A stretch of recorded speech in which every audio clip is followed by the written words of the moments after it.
This is an oscilloscope. What does it do? Let's compare it to a multimeter.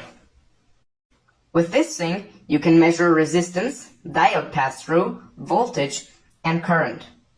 With an oscilloscope, you can measure voltage, and that's it. Now what makes it so special? If you hook up a multimeter to a voltage source, it tells you the average voltage. If we now hook up an oscilloscope to our voltage source, it tells us a few more things.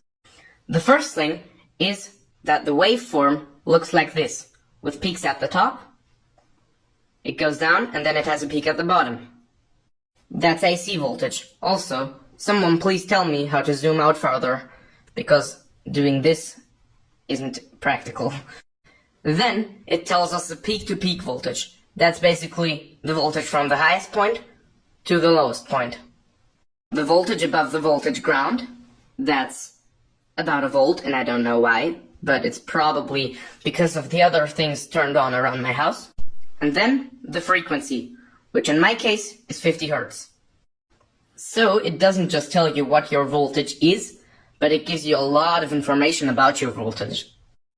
Also, it's really precise. And I'm going to show you that with the built-in function generator. I have it set to 1 kHz square wave with a duty cycle of 50%. And you can see that here. And now, I can vertically zoom in on it really far. But that doesn't help us just now. What we'll do, though, is the horizontal zoom function. And we can zoom in so far that one of these squares represents a time frame of just 10 nanoseconds. And that, for example, shows us that our square wave isn't actually a perfect square wave. It takes some time to rise. And that's really cool, because with a normal multimeter, you could only see the fact that our signal is 0.73 volts. Also, it's a 50 Hertz sine now, so that the multimeter can read it.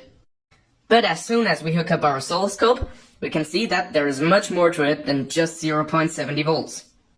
Also, this scope has 2 channels, so you can measure 2 different points in the same circuit.